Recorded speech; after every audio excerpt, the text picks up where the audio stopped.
Alright, another draft physics video presentation. Got it right that time. Anyway, comments first. This is the tradition, but maybe I should change that. It's kind of a dead end. But anyway, play along for a little while. And then maybe some old pyrrho video. Anyway, question this is from the Tea Party guys, so let's understand the context. I've explained to him that I'm not doing philosophy, blah, blah, blah. And, that physics has to go based on what the evidence is and what we can, shake out of reality, blah, blah, blah. But he just doesn't pay any attention. Is it your assertion that it took the universe about 14 billion years to create complicated life? It's my assertion that yes, life is complicated. Even rudimentary life, from our standards, is complicated chemistry. Lots of compounds, lots of organization, let's call it, sophistication in how things are arranged, and it requires a complex trap, so to speak. We're going to catch complicated organisms. You got to make the trap complicated. Can't be as simple. I don't know. Certain analogies will probably fit. So it's my assertion that the universe is cause and effect, that the pre-existing conditions dictate the next condition, that everything comes from somewhere, that every piece of my cellular body was somewhere else when it wasn't part of me. It's argued that we're constantly exchanging our parts with the environment, so to speak. New bits put in, old bits thrown out. But anyway, we know that these atom things don't fall apart too easy, that the water molecules are circulating around and around and around and around, and technically you're drinking your own piss, whether you like it or not. In little pieces. Yeah, that's how the universe works, okay? There's no magic in it. There's no gods, there's no gremlins, there's no fairy godmothers, there's no blah, blah, blah. There's no random events, there's no event from nowhere. There's just stuff that can look like that, okay, to somebody who's stupid. Yeah, but somebody who's intelligent knows, oh, it just looks like that. It looks random. Oh, it looks like, it's something from nothing. But if you pick a little deeper and you get a microscope out or a telescope out, you can figure out, oh, the little brightness in the sky was a star exploding, and it exploded not because of no reason. It exploded because it was getting old, and this happened and that happened and events happened, and that's why it exploded. So everything has causes, and we end up in the effect. And so there isn't anything truly original or truly this or truly that. It's just a bunch of words we use because we still have a primitive language. What else can I say? So 14 billion years, no, the Earth hasn't existed for 14 billion years. But theoretically, yes, we were already destined to be, 4 billion years ago. And 4 billion years before that, the Earth was destined to be, and everything in it was destined to be. And 4 billion years before that, it's all destined to be because it can't do anything else. There's no other option except magic, fairies, pixies. Now you somehow are unsettled by a universe that doesn't contain pixies in it. I'm not. That's the fundamental difference between you. You think fairy godmother makes sense. It doesn't make any sense at all to me. It's just absolute fucking nonsense. So go ahead, believe in ghosts, believe in magic, believe in fairies. I don't give a fuck, but quit bringing these subjects up or I'm going to block you. Because it's not physics. If so, do you think there will be more advanced species as time goes along? More advanced in what way? We already have 100 billion neurons. We can already do logic. We can make computers. We can understand that we're robots. Okay, frankly, we can understand that. What's the advancement going? Where's the advancement going to take anything? Okay, I mean more advanced in that we have stainless steel teeth, which would be really cool. More advanced in that we have 3 ears. That would probably be helpful. 15 eyes, you know. What's the advancement going to be? Exactly. Yeah. And what are you people doing with the advances you already have? You're just getting fat and stupid. You don't do anything with what you already have. You spend your time wishing for gremlins to exist and wondering, well, how do they imagine the universe without the magic gremlin with its little sparky stick going, poof, I'm going to make something magical happen. There, I made that person win the lottery. Poof. That's what you're doing with your advancement, is fucking bullshit, baby bullshit. Alright, anyway. Or considering the constant fail and ignorance of man, do you think we've reached our limits, so to speak? Well, again, what do you think the outer limits would be? What do you think the next great thing is going to be? Yes, we have a smartphone actually implanted into our brain, and we don't have to press any of those annoying buttons anymore. So fucking what? What are we going to do with the smartphone? Oh, we're going to say type trivial bullshit about, I saw your hiney the other day. All this little blah blah blah bullshit. Can I eat it? Can I fuck it? I mean, that's all you're looking for. You have all this smart technology, and it's still doing the same stupid, dumbass thing. So what the fuck are you talking about? It's just. Anyway, thank you. Well, thanking me doesn't make it any better. I mean, you tell somebody don't do something, and they just keep doing it.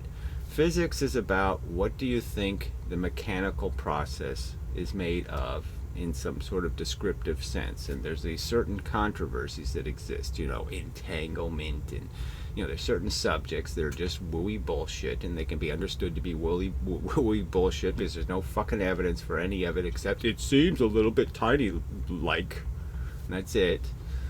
And that's physics, essentially. It's a discussion about whether physics should also be a fucking idiotic religion. Let's put gremlins in physics. That's the discussion.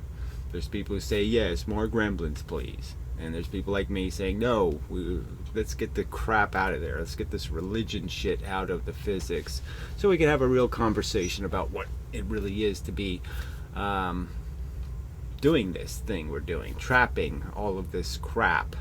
Trapping life experience events as memories, and then using those memories to compile a vision, a perception of what you are and where you are. And let's write some accurate statements about what it is to be, and certainly it obviously has its end conclusion in the dismal fact that yes, we're just robots. Yes, we're just playing stupid games.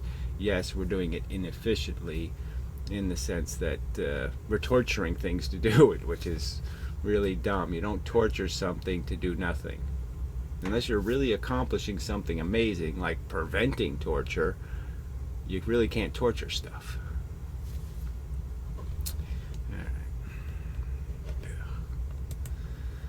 Thinking clearly, too. The universe is estimated to be close to 14 billion years old. Well, obviously it has to be more than 14, because to be even 14, it had to get 14 billion light years away. So you figure it has to be somewhat older than that to actually get where it is, in the past. In the past, 14 billion years into the past, stuff was still pretty far away from each other. So there has to be more time than that. But the Earth is only 4.5 billion years old, and life and evolution only about 3.5 billion or so.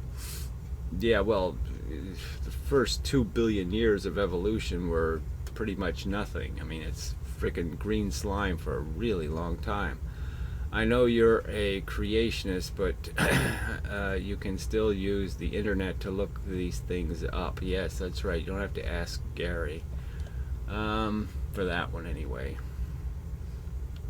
I mean, it is sad that, it's a lot of people don't you can ask a lot of unreliable sources. There's an awful lot of unreliable sources out there. Evolution is not an assertion, it's a logical and reasonable notion. Well, I'd say it's a deduction based on the plethora of evidence to support the deduction. Whether or not it fits with your worldview is simply a fact.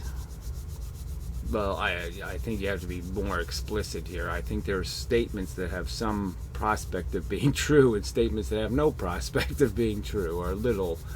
You can just make shit up, and obviously I can't prove the shit you made up doesn't exist.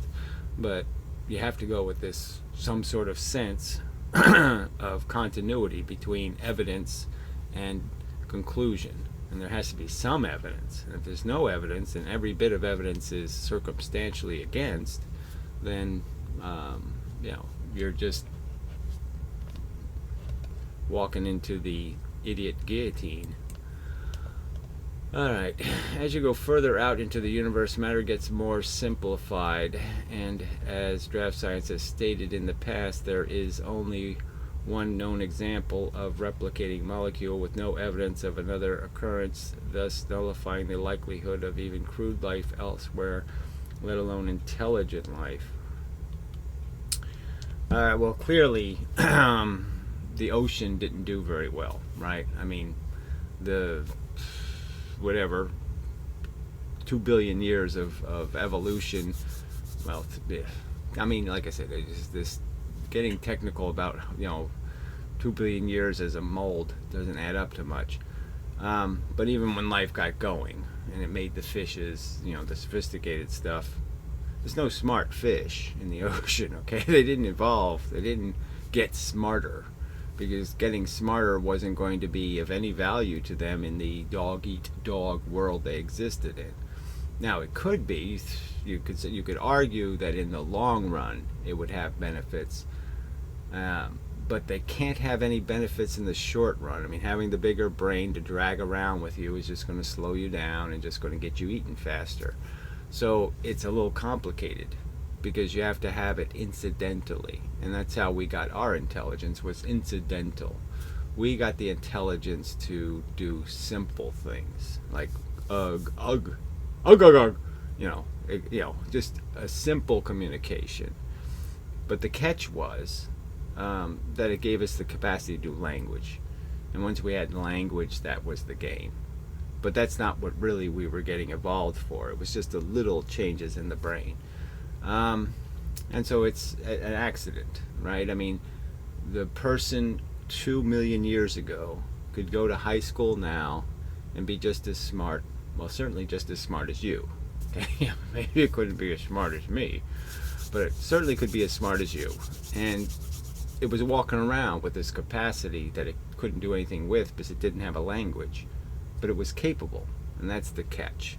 So in a sense, you could argue that evolution, by the normal process of evolution, didn't give us intelligence. It was just an accident of having a deformity. We have a brain deformity. It didn't make us less survivable, so it stayed, and it stayed long enough to finally get developed, and then it gave us a huge advantage.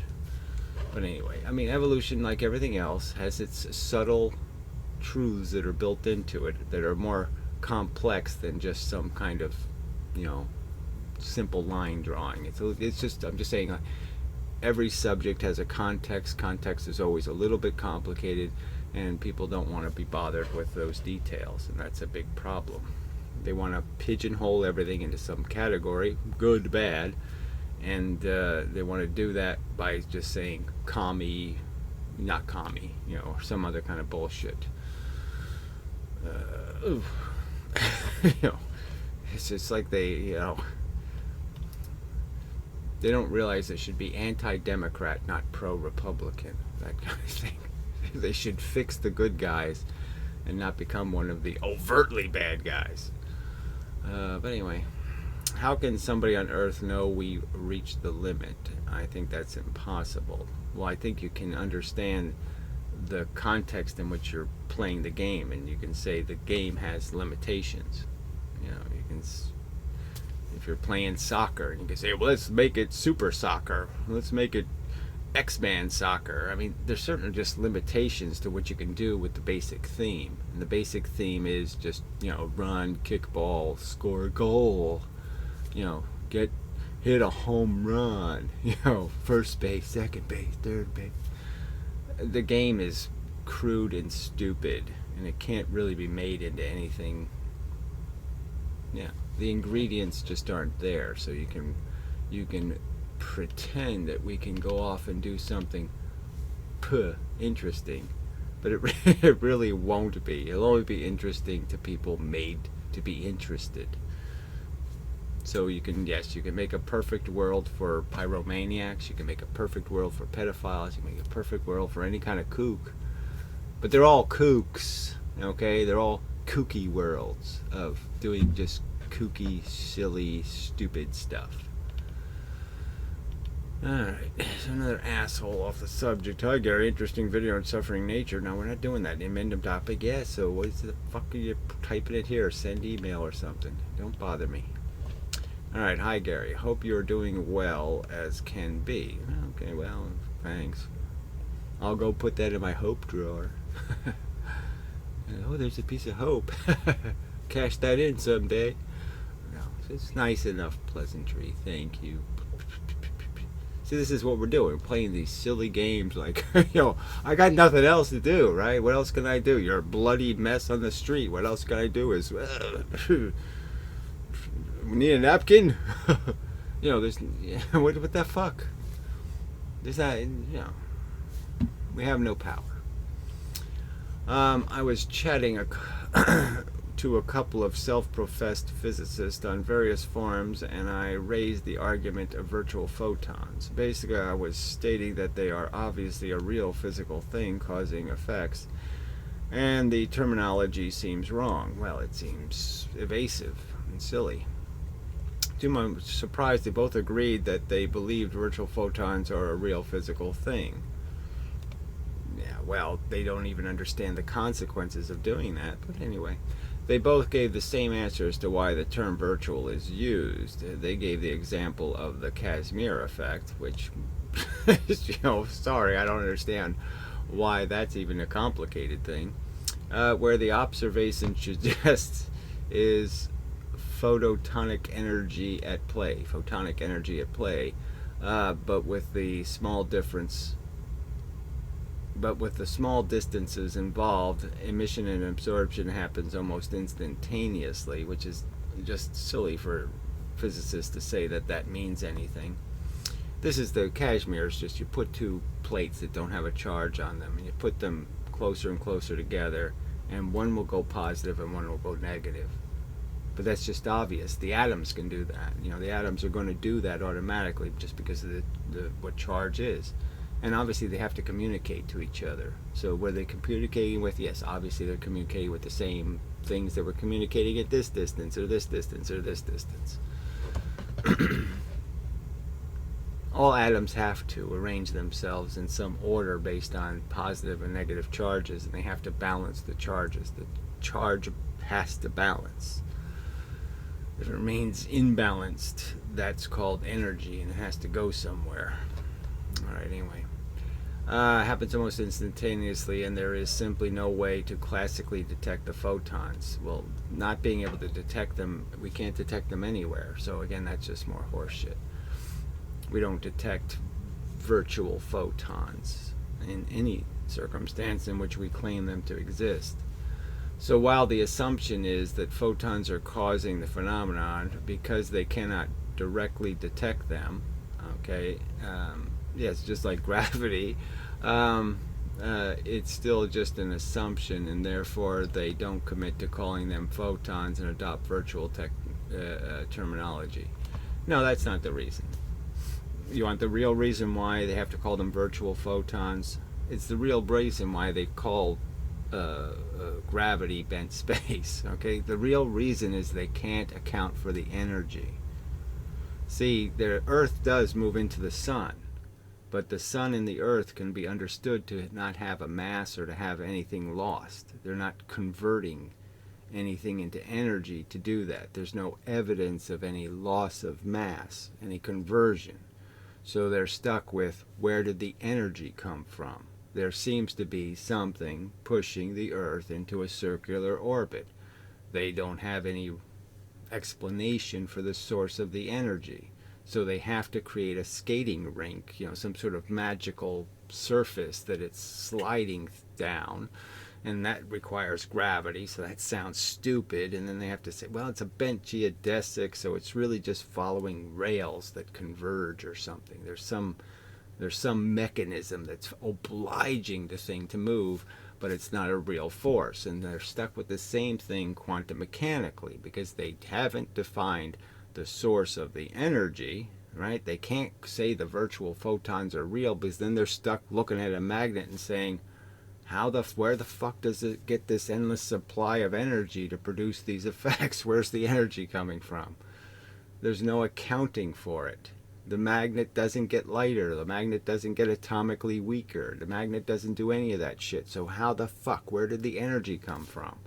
Because they're too stupid to realize they have to connect these dots. They don't have any dot connecting between they just say movement creates movement. Okay, they can see that part, where they turn something at this end and then it goes through the wire and then it turns at this end. And so they can account for the transmission of movement that they can see. But they can't account for the movement that they can't see the mechanism. And so the simple movement of two magnets into each other, they can't account for that force. How did the two things, where did they get the energy to do that or to repel? They have no explanation. Zero, nada, zips, nothing. And so that's why they have to call them virtual. It's because they can't define their source. They can't explain their existence. They can't account for it because they haven't figured out that the universe is full of it. Shit, it's just so obvious. What answers the problem they have with their gravity equation, in the sense they can't account for where the energy comes from, is exactly the same thing that fixes quantum mechanics and the virtual photon. They're both fixed by just recognizing the force is coming from the outside in. And the force is a real photon that we can't see. Just as there was a time when all we saw was visible light. We didn't see anything higher or anything lower. And then we found radiation, we found the highers, and then we found radio, and we found the lowers. And it's just recognizing that there's a whole bunch more of that stuff we still haven't found because we can't make a tuner that tunes it in, that can differentiate between the one form of it and another form of it. But that's it. That's really that's the real answer. The fake answer they gave you is just, it's the Kashmir problem. No, it has nothing to do with Kashmir. All right, so onto the old Pyrrho video. Maybe just do the comments. First. I'll play some of it and then I'll do some comments. What the hell, something like that. So this is like he's not doing any current physics videos beyond making vague references to how I'm wrong, but he won't say anything that he has to be accountable for, because it'd be just as big a problem as this mushy video. He can't defend conventional physics because he doesn't entirely understand it himself.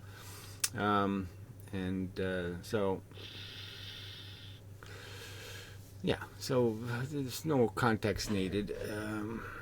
I don't think beyond it. This is, it's an 8-year-old video, but I'm sure he believes the same mush still. He'll still assert it. This is a little physics video to Gary. Hi, Gary. I'll talk to you in a bit. Replied to a video he made about a week ago. I watched it back then and I took some notes, and I don't really remember the video too much per se, but I did take these notes. So I'm just going to talk about physics. It's not necessarily... Yeah, so this is more of an example of the care he takes. Yeah. Necessarily to contradict, but certainly also not to confirm. So more mush, oh yeah, well, I'm not arguing against, but I'm arguing against it,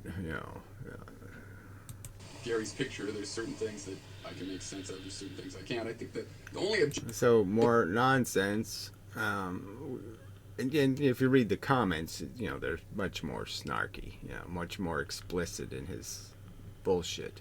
I'll give up front, because I really, in the video, I just want to talk about some physics as I understand it. Yeah, you should talk about the physics you can defend, because you can understand it. Okay, that sounds, it seems bizarre to me that you can understand this gremlin bullshit in any way.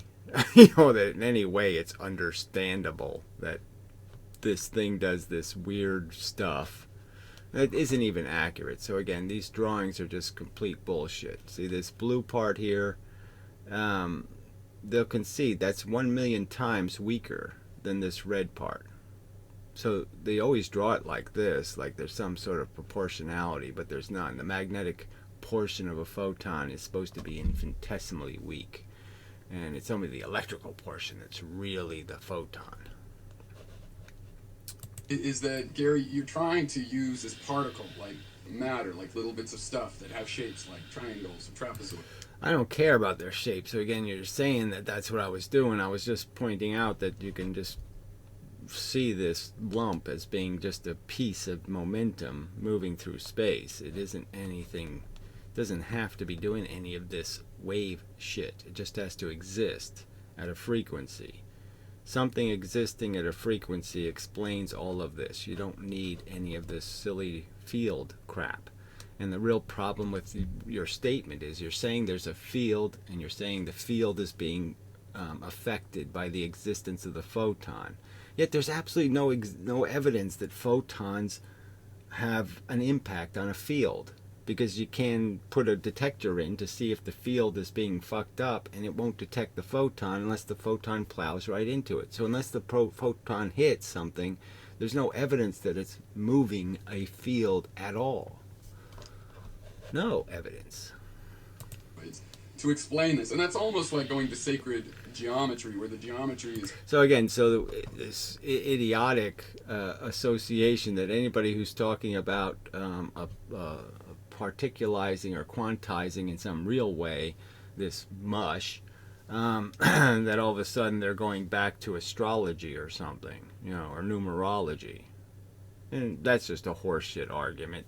There's no religious connotation or, I'm going back to gremlins because I've said there's sticks and stones in the world. There's actual sticks and actual stones. There's not, fairy sticks and, moron rocks.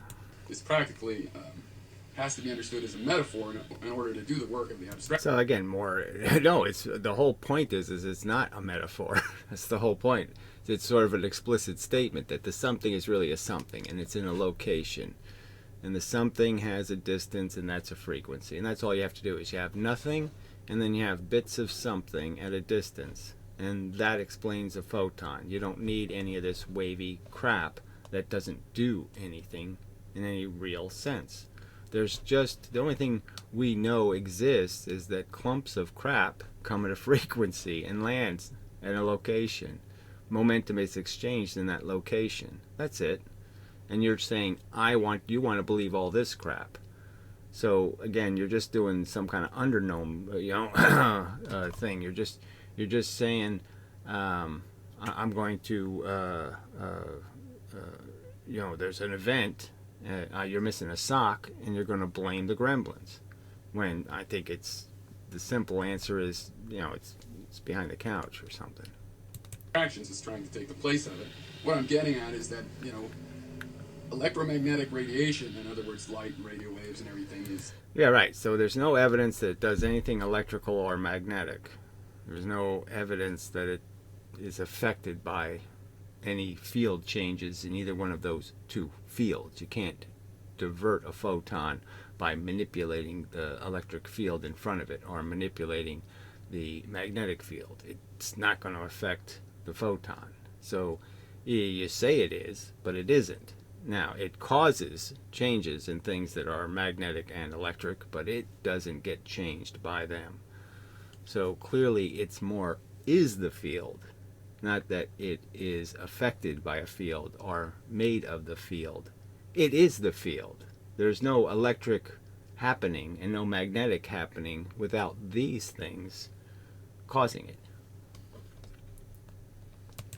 It's a wave phenomenon, so it relates to polarization. So it relates to polarization, which again doesn't have anything to do with proving it's a wave. So again, there's just no evidence of any sine wave flying through space saying I'm a photon, snaking its way through some fields. It just isn't happening. It's not doing. This is a terrible metaphor. It's just a made up drawing. Just doesn't have anything to do with physical facts. Start out just describing polarization. Now, this diagram I have over here on the side is... So he's going to describe something that he really doesn't know what it is. Science doesn't really know what it is. That's why they've been confused. It's because they don't know what it is. They just know a few of its properties, the consequences of polarization. They don't know what it is. But he's going to assert it as if he has a big ton of evidence, proving polarization is this. And I've demonstrated in these previous thousands of videos that their evidence doesn't exist. Is a diagram of electromagnetic wave propagation. The red, if you can see this little red line. See, there's the other thing that's just so bad about his videos is again, who was arguing against this is your silly understanding. I understood your silly understanding, and I'm saying your silly understanding is nonsense. I understand, oh yes, this is the electric part of the snake, and this is the magnetic part of the snake. I understood all that. I don't need these explanations. I mean, at the time, 8 years ago, I didn't understand that, oh, this was all just a lie here. This whole magnetic thing is just a lie. There's just a little tiny bit of that lump. But that wouldn't be as fun a drawing, right? If it didn't have symmetry, then it would look even stupider. But they don't want it to look even stupider. Here, the E vector, this is the electric field direction, and this B, or blue, is the magnetic field line. Now, with this x-axis and this green dot going up and down, this is like a charge. An electron, for example, a charged particle in an antenna, mounted in this y direction, like an antenna, straight up and down. And how these antennas work, for those who might not know. So again, if he knew anything about this, I didn't know it 8 years ago either, but the polarization is the same as the wavelength. Okay, it's these clump lengths is the polarization. So they're still not even drawing this quite accurate because, well, the total polarization would be this line to this top of this red line. So that's a pretty long distance, as long as the wavelength. And that polarization is the distance of thousands of atoms. So this idea of an electron moving up and down, just this kind of silly, kind of no, that ain't what's causing whatever this effect is. Whatever this is that's happening can't be caused by some electron moving up and down the distance of thousands of atoms. That isn't happening. Oh, you put an alternating current in this antenna, an alternating current goes from positive to negative and back and forth. That makes the electrons jostle up and down. So by alternating current, all you're really saying is you put any kind of on-off signal will do. So, so this isn't correct language. But again, the language is sort of, the vocabulary has been broken by the physics itself, where it's never made a clear distinction, giving you a clear, distinctive words to say for the difference between turning signal on and off, that is something, nothing, something, nothing, something, nothing, and going truly positive to negative. But you're still going through nothing in between, right? So again, it's the language is broken. You're going on positive and on negative. You're not really, okay, going from positive to negative without going through nothing. Electromagnetic wave shootout. Now this is showing just a pair of photons going in opposite directions. In reality, if you're doing this, you'd have waves propagating all around in this plane. So this is just what he's asserting again. So he's asserting that one electron moving up and down is making a wave in all directions. So again, there's no evidence of that happening in the sense that that relies on his silly superposition nonsense that somehow something is everywhere and then all of a sudden it decides to be in this one place. So his explanation is that there's an event, the event goes everywhere in the universe, and then the event somehow knows, oh no, I'm supposed to be a piece of chalk right here. So that's part of his nonsense. That's the implications of his storytelling.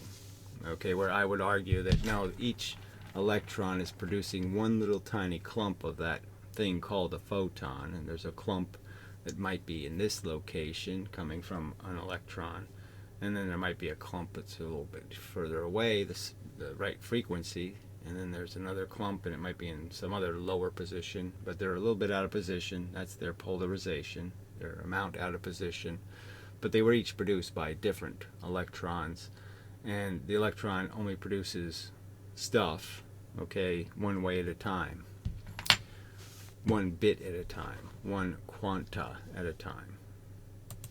Yeah, but let's just look at this one case, which you can do because of the fact you got light quanta. So while mathematically, when you have trillions of photons, it looks just like ripples going out. It is. See, that's the whole problem, is that this word photon, as I've stated, is quite broken, because we have no accounting for how many of those little magnetic lumps or electrical lumps there are, and we'll say that's a photon. So it's kind of, really broken. We're saying this is a photon or this is a photon. How much of this stuff is actually a photon? And then our ability to detect one of those things hitting a location is limited, in the sense that we don't know what actually made the photon. It could have been a bit coming from this way and a bit coming from this way, and they landed in the right frequency, and so it wasn't even the same piece of energy. It's just that the energy adds up to a photon. And we can sort of do that with experiments with crystals. We can put in energy in one form, like X-rays, and we can get two beams of light, a yellow one or a green one and a red one. And we'll call those two photons because it's two separate manifestations. And the thing is the same energy goes in, technically, in terms of the stream of X-rays. It's the same energy you get out, and you just get some of it out in this form, where it's been turned into visible light. But again, the ray length is missing from the equation because it's the subtlety of this energy is so slight, and we're measuring it based on the fact that the only way we see something is that we have to move something big. So the only thing we can see is when an electron does a certain movement, and if it doesn't do the complete movement, we can't see it. We can't see this, we can't see lots of stuff. We can only see when it gets hit enough to move it. So when we say a photon hit, what we're really saying is enough energy to move an electron hit, but we don't know how much more there was or how much less there was. So when it doesn't move, we don't know how much less it's getting hit by. That's just not quite enough, or the energy isn't quite enough at the right frequency to tip it over. We only see the tipping. So the tipping ends up forcing us to create a clumpness that's kind of obvious. But it isn't, we can't assume how much stuff actually took place. How many rocks that were thrown, like say we're throwing rocks, and the only thing that's going to be recognized is when one of the rocks hits the glass vase on a pedestal. And that's the only rock that's going to be counted. And all the rest are irrelevant in terms of our ability to detect. And so we can't really say what actually took place. So when they say we're sending single photons, they only know they're single photons because they actually did hit the vase and break it. But they don't know really how much they sent. Just have no idea. No way of knowing. It's made of little slices like this. So now the secret thing to realize here is when you move an electric charge has an electric field. You move it up and says you. So again, it has a field. What does it mean it has a field? Okay, you mean there is some field, and somehow the field is doing something because the electron did something. It's somehow affecting this field of corn or something. I poke one of the corn stalks and the other stalks all move or something. I mean, you have no description for this field, whatever it is, and no description of how it can do these different motions, and somehow it knows how to do them. It spreads one minute, all the dominoes fall in all directions, and the next minute, no, only one straight line row of corn falls over. I mean, you have no description of it mechanically, no explanation for how you can migrate stuff through this field, and I mean, just nothing. And yet you're so confident your bullshit is the right stream of bullshit, and you got no evidence to back it up. It's just your story, and you're saying, prove that it's not. Well, the way I got to prove it's not is by providing a better explanation that's more rational. Okay, so let's read some comments. These were replies to people, so I don't know how relevant they'll be. I think I have it. Let me sort it by newest, and then maybe we'll start from the bottom. I don't know. 2 years ago. Yeah. So they did get into an argument 2 years ago. Yeah, and the nutty climate change denier guy was in there. So this is some, obviously, the Lord is my strength. It's just pitiful. Isn't the magnetic field strongest when the charged particle has the highest velocity? So he's talking about the movement is the highest velocity equals high current. So he's got that wrong. Velocity would be voltage. Voltage is dictating how fast the pressure moves by volume, and current is the volume part. Current is just telling you how many atoms are involved. Voltage is telling you how much is being moved through the atoms per second. When a blue wave should be phase shifted by 90 degrees, then the blue wave should be phase shifted by 90 degrees. I don't know. So the blue is magnetic. Whatever. Why would it be shifted? Okay, I think I understand now. The magnetic field is just an analog of the elastic force for a spring oscillator. Oh, it's doing all of that. Second derivative of x equals x times constant, right? So the little Christian is doing math. How cute. Wow, good video. You really explained this very good. Yeah, I always wondered how reaction, transparency, absorption of materials work, and my idea was that it is basically a resonancy phenomenon. Well, it's obviously resonancy in the sense that the electron to be tipped requires... There was nothing in this video about this, by the way. There was no Pyrrho didn't talk anything about tipping electrons. But anyway, but you have to tip the electron, essentially. That's the trick. You have to hit the electron with a certain amount of... within a certain period of time, or it ends up swinging back. It's like a pendulum. You have to hit it as it's swinging away from you, so you can get it far enough out to create electricity. And that's it. That's the phenomenon. So there is a frequency dependence. Makes sense. Certain frequencies will work, certain frequencies won't. Basically the rule is the faster the frequency, the more likely it is you're to hit it again with more energy before it swung back. It's not going to rebound. So, and that's really the key. So any high frequency light will be more likely to produce the result than low frequency. Let's see. I always wondered how reflection, transparency, absorption, and materials work, and my idea was that it's basically a resonancy phenomenon. It's basically you want to constructively add energy, and if you wait for the pendulum to swing back, you're not going to do that. A material that is electromagnetically resonant to a certain wavelength is basically transparent to that wavelength, right? Transparent is a troublesome word. Obviously, in a sense, a conductor is transparent to the electricity traveling through it. The electricity goes in one end and comes out the other end, essentially, until you put your other crap in it to absorb it, to use it up. Use up its energy, then nothing will end up at the other end. But it's the same thing as light moving through glass. You know, it's basically being transmitted. It's going in one end, and as long as something doesn't use it up, it comes out the other end. Okay. Wow, good video. To really explain this. Okay, we already did that. So Pyrrho at Sleeping Eye, I guess deleted his comment or something, who knows. Kind of the opposite. The resonance means the material will absorb the photon.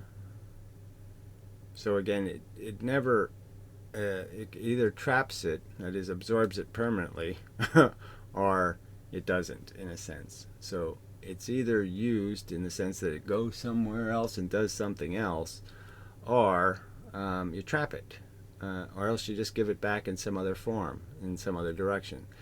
Depending on the charge of the nucleus, certain sizes of electron shells will be possible, and the energy needed to move from one level to another, which again doesn't explain the existence of the photon at all, will relate to some particular wavelengths.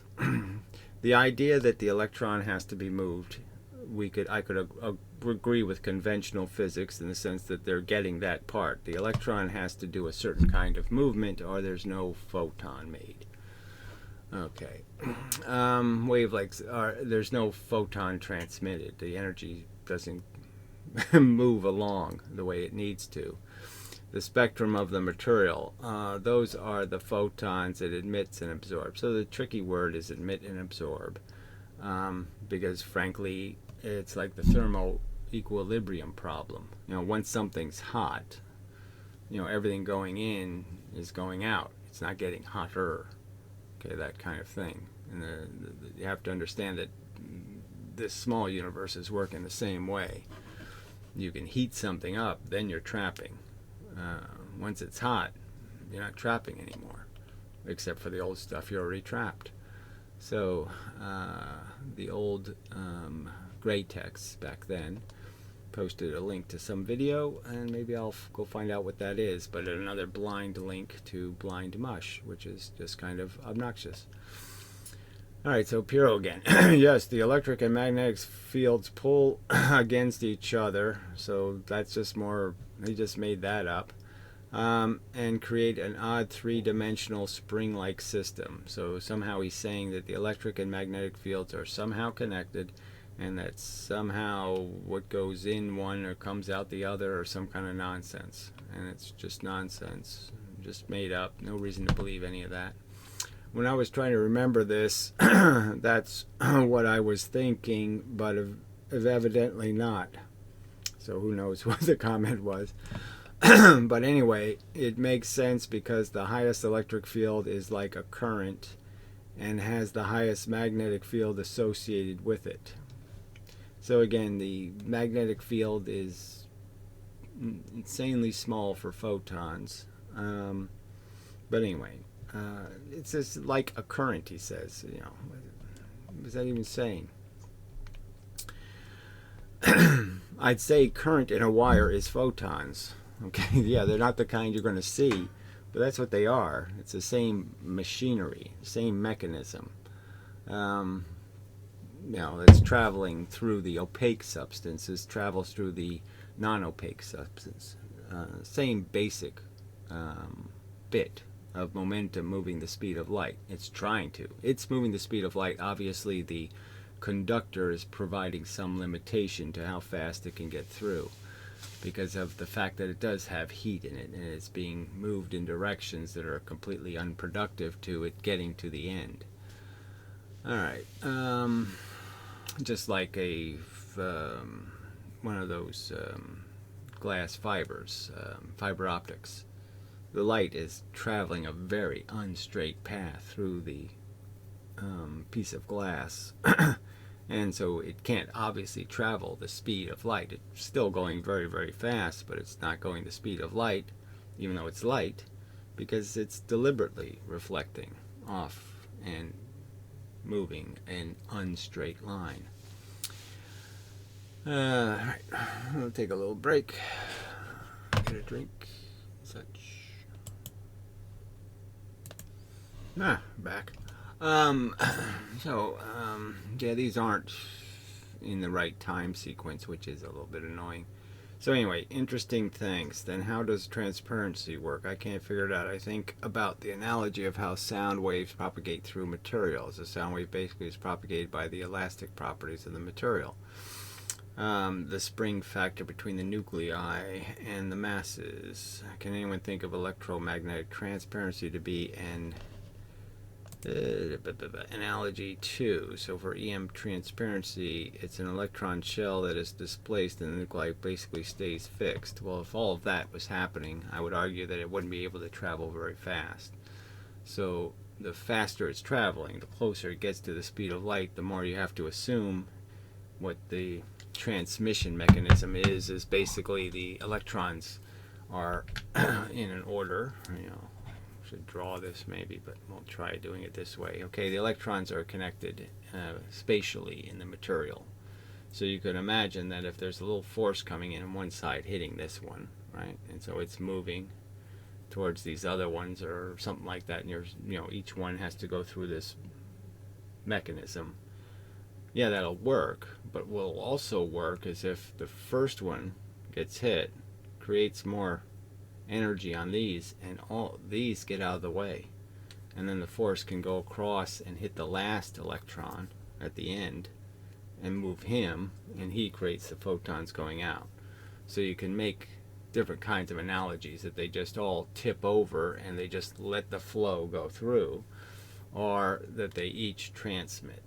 So they both work, but I guess I would argue for something like a superconductor, there's no resistance anymore, and the resistance in a sense would be any movement by the electrons contributing, and so what they're doing is getting out of the way really efficiently, and they're just letting the photons travel through the material. Yeah. They're both viable explanations.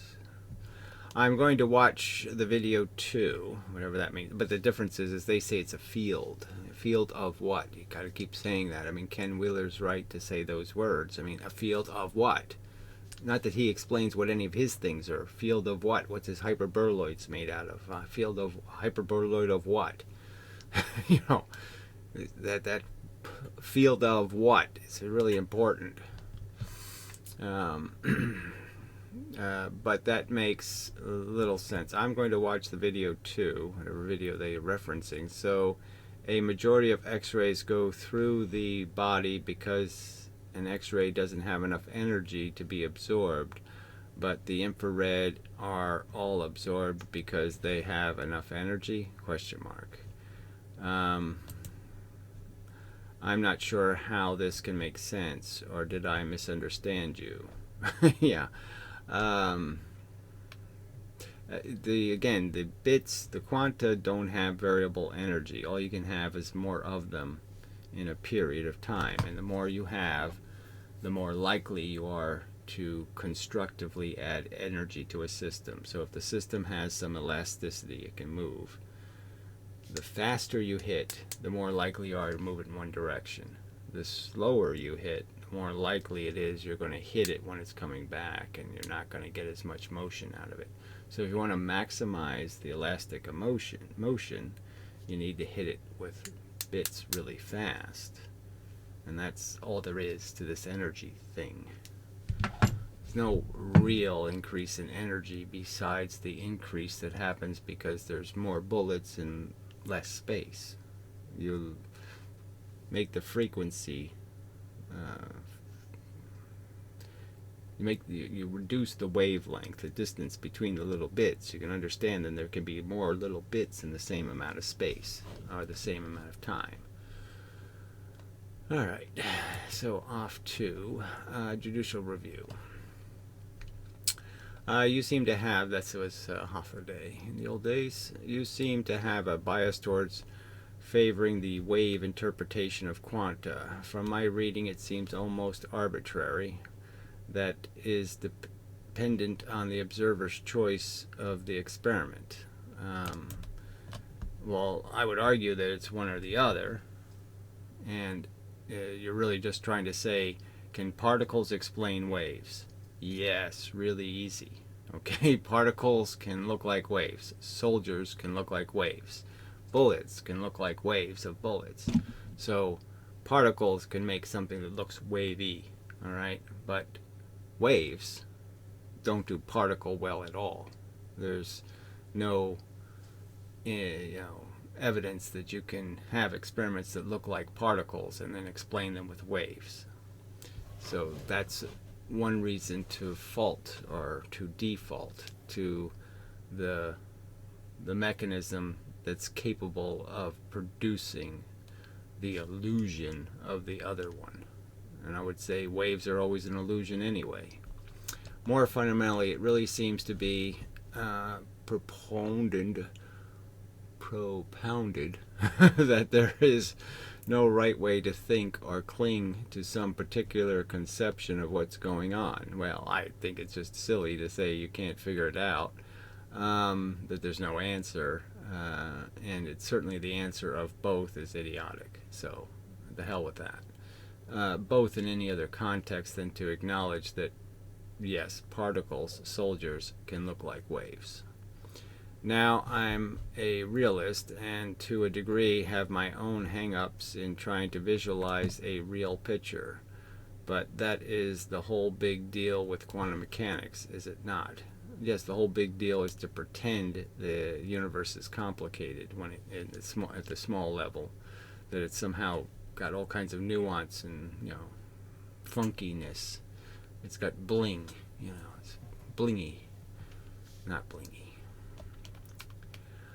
Okay, if I recall, and this is a little hazy, so I'll take it with a grain of salt, doesn't a photon with an energy level of 1 quanta, so again, there's no photon with 1 quanta, that might be gravity, but it's not a photon, have a wavelength equal to the diameter of the universe? No, that's just plain crazy. I remember some sort of relationship like that, but a quick Google search pops up nothing. Any of us remember something like this? The point is that you can have a frequency of unlimited distance, and say you still have something in the electromagnetic spectrum. So you could have a 10-mile radio wave, you can have a 500-mile radio wave. Theoretically, you can have a 10,000-mile radio wave. You can go as long as you want. You can make wavelengths as long as you want. But whether you can make something that can receive it is the question. Obviously it gets pretty hard to create a receiver that can detect billion-year wavelengths. Anyway, well, billion light-year wavelengths. I haven't heard of it, but it's an interesting notion. I don't know what that is. So, to Hothaday from Pyrrho. It's not a matter of one or the other. So here we go again. Hothaday wasn't saying it was a matter of one or the other, which I thought was stupid. But it is, in fact, a matter of one or the other. The elemental universe isn't confused about whether something's waving or something's particling. It's just not. The real point is the photon et al. Have properties of waves. Well, again, the fact that soldiers can look like a wave has nothing to do with understanding how each soldier was created, how each soldier was sent, how each soldier, you can completely understand it, and that the wave is just an emergent phenomenon, has nothing to do with its fundamental function. It means absolutely nothing. And properties of particles, they possess both. So again, the only way they can possess both is in my rational description, where the particles are waving, and there is no rational description of the particle that is itself a wave. Okay, what we obviously haven't figured out is the model of some sort that has both properties. Well, yes, so you're conceding you haven't figured out a model, yet you're telling other people to shut up because you're so confident your physics is correct, which doesn't make much sense. However, the mathematical model that we use to combine the properties physically, field theory, might be a good place to look for a new model, since it has both properties. So here he is totally uncertain of the truth, and yet he's arrogantly and obnoxiously telling other people what they must believe. that there's only one reasonable conclusion to draw. Amazing contradiction. I watched the video, so you watched somebody's video. I understand. The description applies to glass. I was confused when you said a substance. The general issue is if the electron matrix can accept an energy configuration conforming to the photon's wavelength. More blah blah blah blah blah blah blah. Clearly electrons can be in pressure, and the pressure they're in can dictate what's going to work on them as a vibrational speed. So it is harmonics, it is resonant, and all those things are important in terms of the frequency. It has to be the right frequency if you're going to keep adding energy to their system. Alright, indifferent sky, interesting video, just kidding. Yes, good. It's not a matter of one or the other. Yes, I understand this. Yes, that's exactly. The charge was that you seem to dwell on the actual existence of waviness to such a degree it seems you have a bias to this viewpoint. So he clearly is stating what I have observed, is that yes, you're being, you're just like all the rest of these fakers. You claim there's a bent space, yet you won't say the word ether. The Walter Lewin bullshit. Well, I concede that there's a duality, but it's really a wave. That's all he's doing.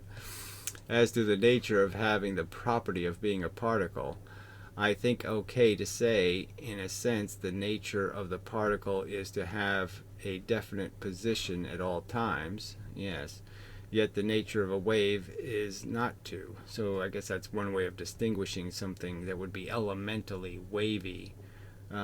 Would be difficult to explain when it's on and when it's off, because it's not doing on and off. It's doing some kind of wave thing. So you have to convert it. You have to convert the wave into the movement of dominoes or something, to have any kind of Plankness to it or any kind of reality.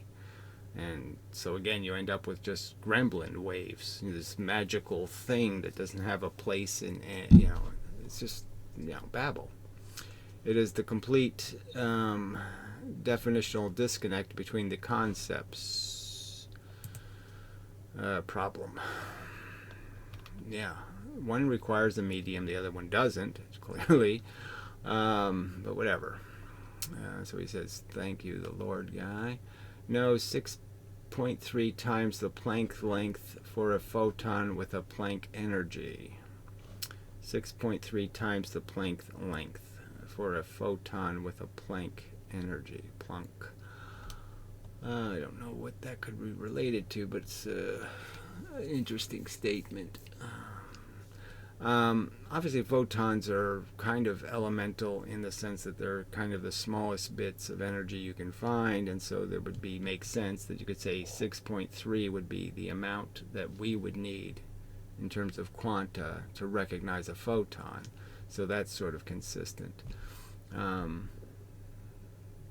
But the energy and getting into the length of something and its energy, again, is just kind of making a mess of things. It's all moving the speed of light.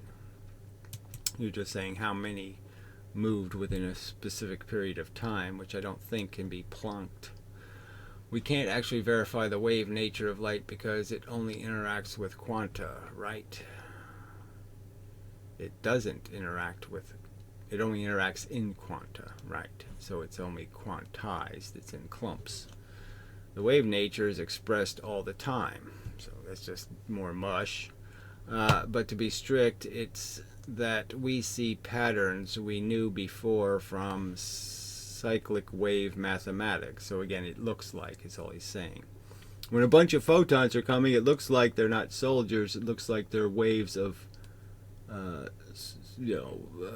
blue shirts or something. I mean, it's just saying that that's how it looks. But how it looks when you're seeing a million of them doesn't have anything to do with the fact that each soldier's just doing the soldier thing. Alright. 20 replies. So this was 2 years ago. So this was much more recent than the actual video. So that accounts for the change in the pyrrho demeanor. The problem with the assumption that it is a wave is that when you have to have a medium to be waving, Gary's explanation eliminates that problem. For that reason, I think his theory is superior. Well, thanks, James. I'm sorry you're an idiot, but glad you got that part right. Right, except that Gary's theory can't describe well-known phenomenon, so that's just another one of Pyrrho's lies. Right? There's really, I haven't left any phenomenon off the table. I haven't evaded any experiment. I haven't done any of that. It's them that are guilty of that. I mean, they'll raise something like Stern-Gerlach and then talk about electron spin when there's no electrons in Stern-Gerlach. I mean, they're atoms sent through the experiment. There's no electron spin in the experiment, and yet they'll use that to say electrons are spinning. It's just, they're the ones that aren't even coming close to describing anything real with their fake experiments. The experiments for which they have completely wrong conclusions, like the Kashmir effect, where they start talking about the creation of particles or something, some kind of the universe's annihilation events or some other kind of crap, when it can easily be understood as just a phenomenon of charge.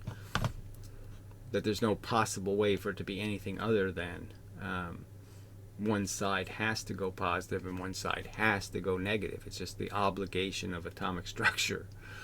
All right. And predicts phenomenon well known not to exist. Okay, so he says my theory predicts phenomenon well known not to exist. There's no such thing. Deflection of light due to absolute velocity. Where did I ever say anything is deflected by absolute velocity? So again, just more lies. I argue that photons always travel straight, that they're not deflected, that you can't deflect them with nothing. You can't deflect them with a force.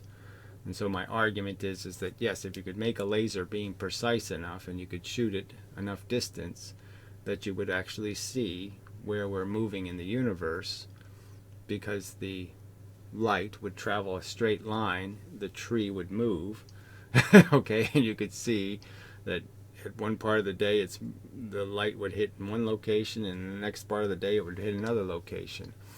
But to measure that, you need a laser beam that's actually not spreading too much, and they all spread too much currently. But anyway, so I'm not saying light is deflection of light due to absolute velocity. I'm saying it's not being deflected. You're the one saying the light moves with our velocity, that somehow the light has two momentums and it will move to where the tree moved to. That when we're in a spaceship and we shoot light straight across, he thinks the light moves. It goes with the spaceship. So you shoot the light across and it goes with the spaceship. Einstein didn't believe that, but he does. And it's not an assumption, it's a deduction. Yeah, well, that's what mine are. So James boldly persists. What I'm seeing is a belief system supported by layer upon layer of magical solutions. When one layer exposed, you religiously faithful believers just reassert another layer in an endless loop of nonsense. You are not addressing Gary's actual argument. That's the key point. Never gets to the real point made. The explicit questions asked are never answered. The points made are never addressed. You don't concede when he made a point. Duck, dodge, weave, and that's all you are doing here. Yes, very good, James. Okay, Pyrrho. Actually, he lies. See, full speed. Okay, so will he quote one of these lies? No.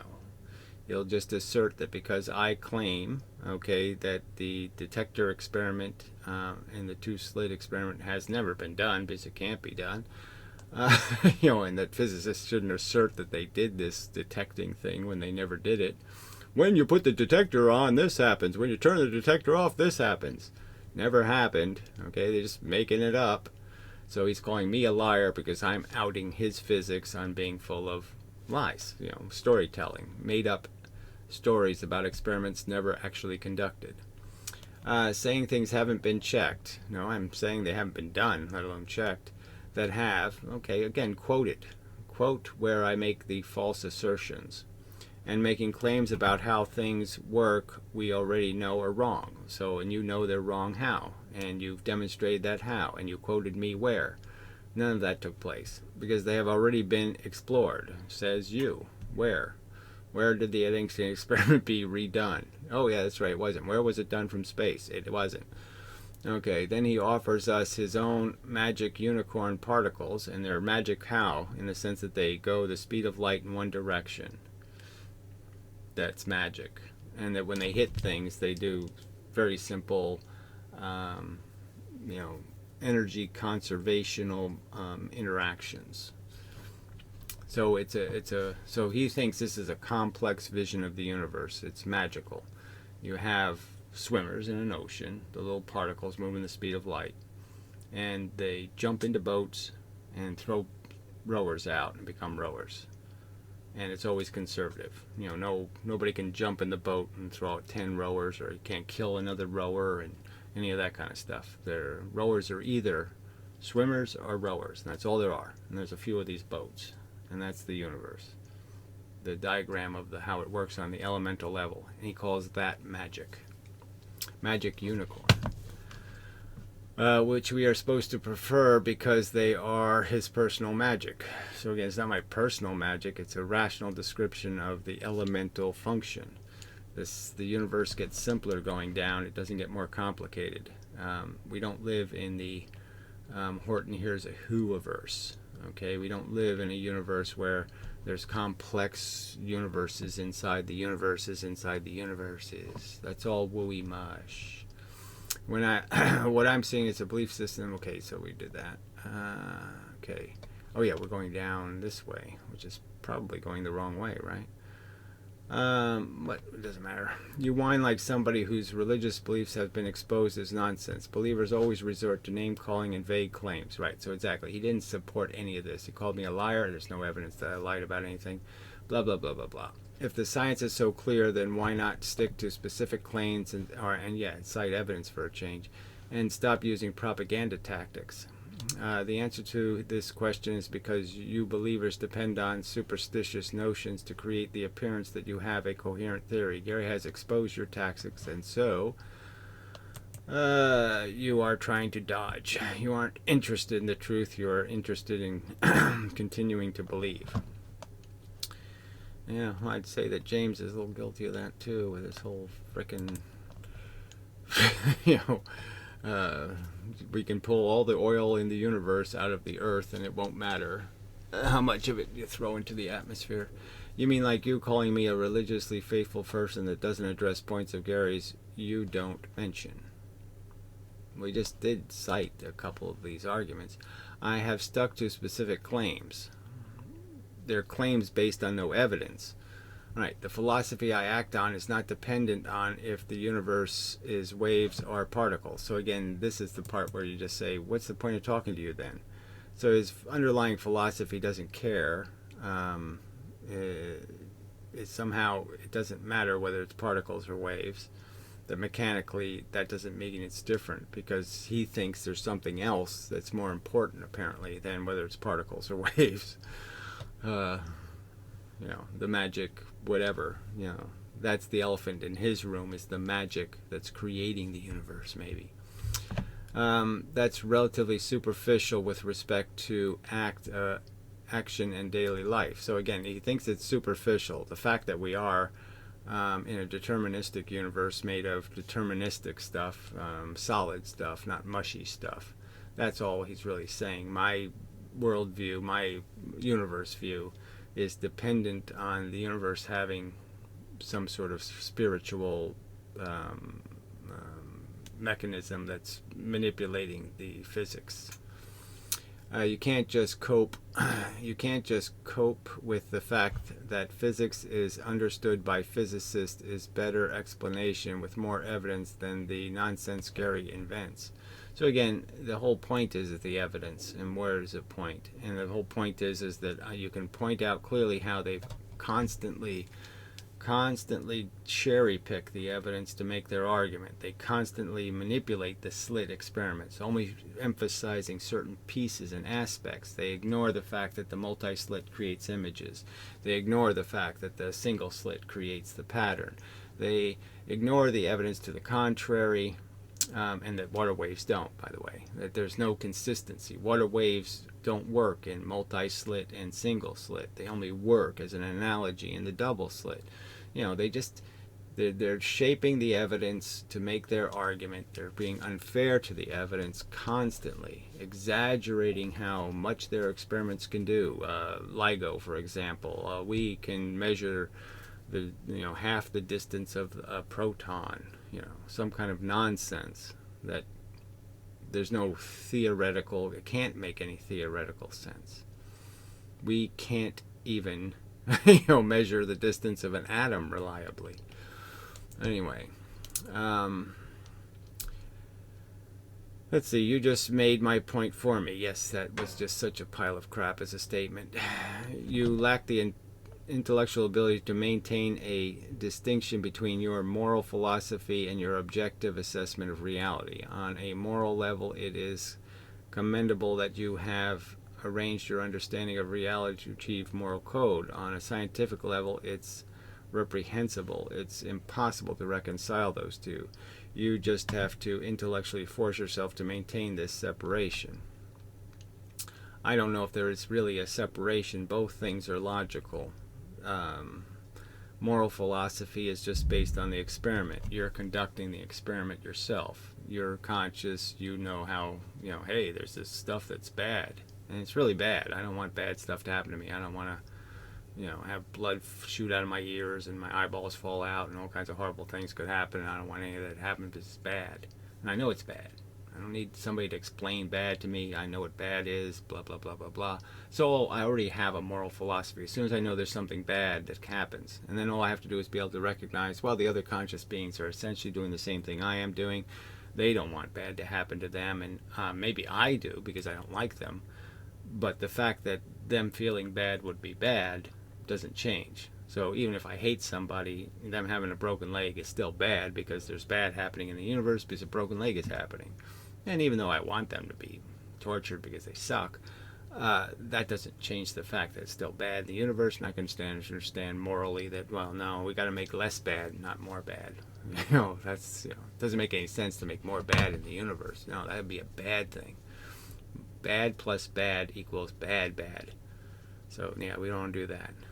Don't want to make any more bad than there has to be. Anyway. To me, it seems you are the one mixing these two up. So, obviously, Pyrrho has no evidence of that. So, this guy made a clear assertion. Pyrrho's defenses say, says, because why or something. It's just a childish response. The scientific question is really just a matter of evidence and most logical interpretation. It's exactly the argument being made. And the only way to do logic is to add up facts, not to add up your little special theories in your stories. There's no facts defending your assumptions about function. You see a little tiny similarity. It looks a little bit like, and then you say it is like. And that's a huge mistake. Alright, Gary is the one who wants to submit to his common ape sense. So, again, it doesn't have anything to do with common sense, because obviously you don't have it, so it's not common sense.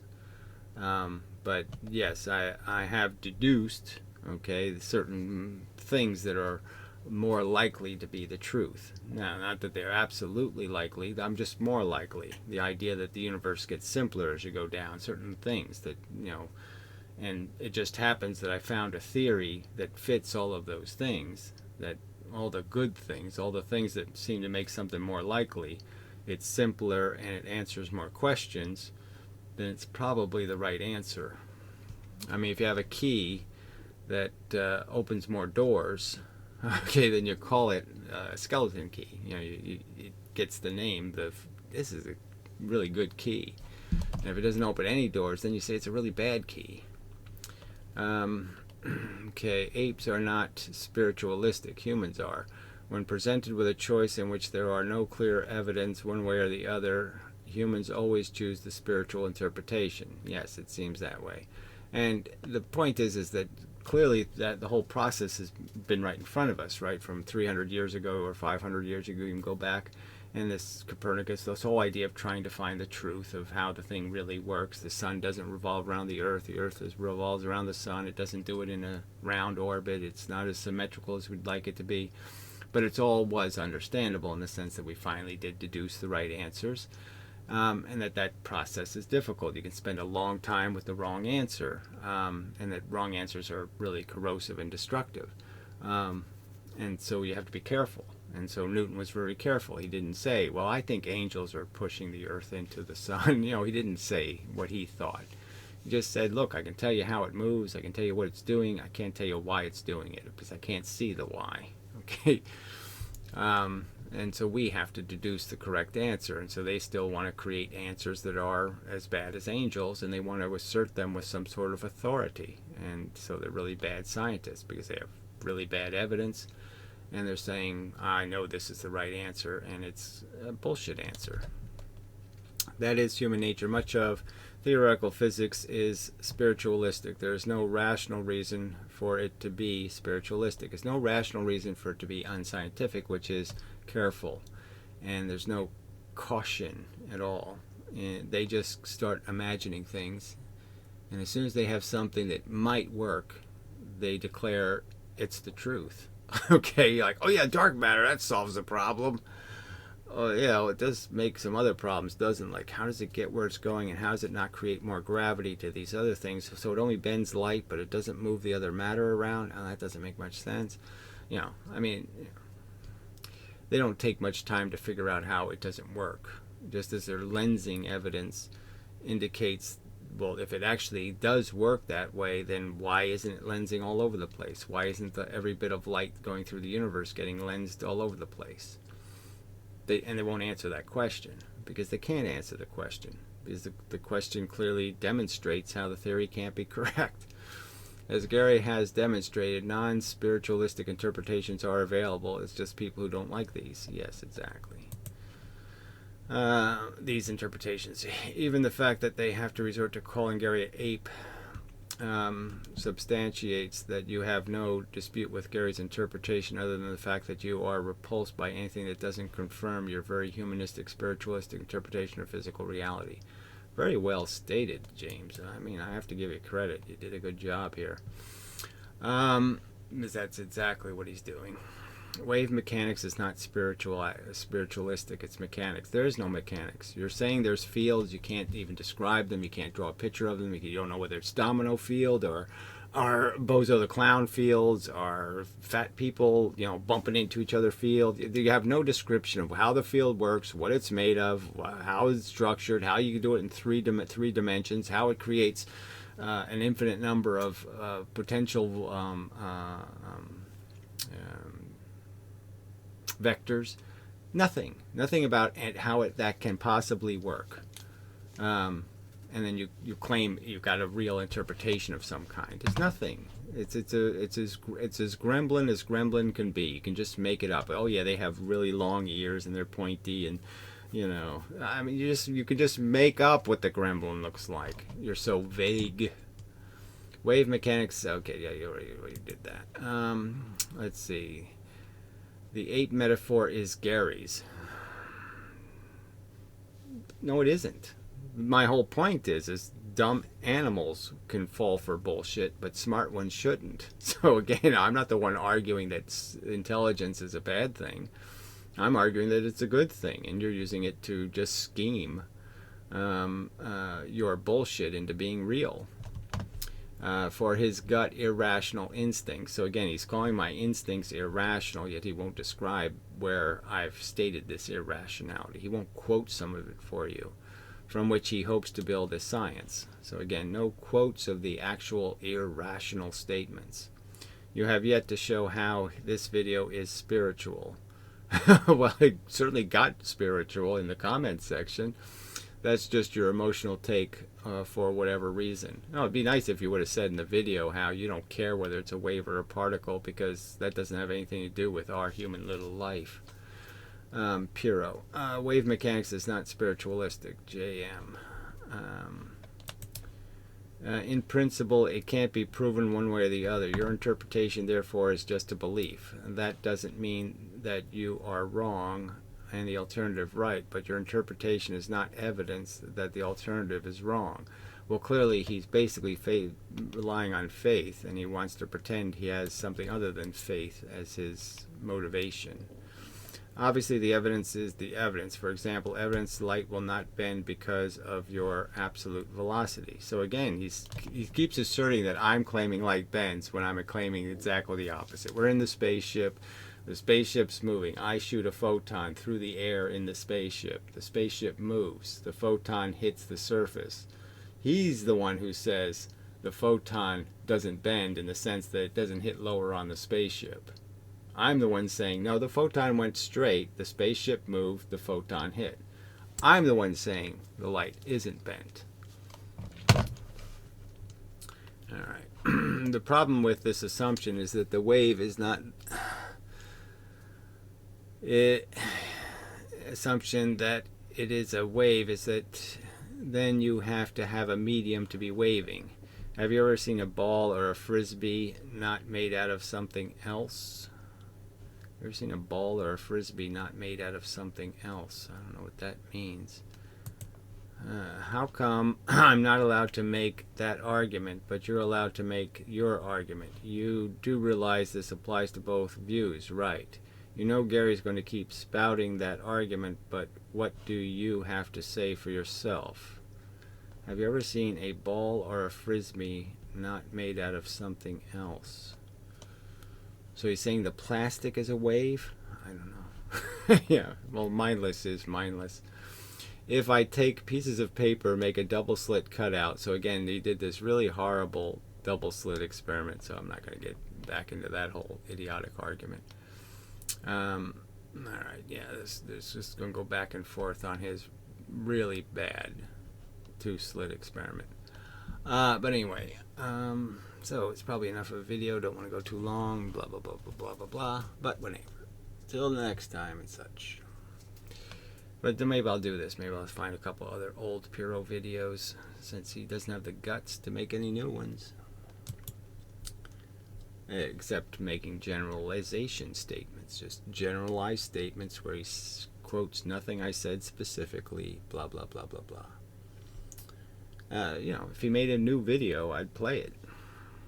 Let's see if maybe I'll find one of my old videos and attack that. Yeah, we'll see what he does. Well, he won't do anything, because he's a gutless wonder and such. So, till next time.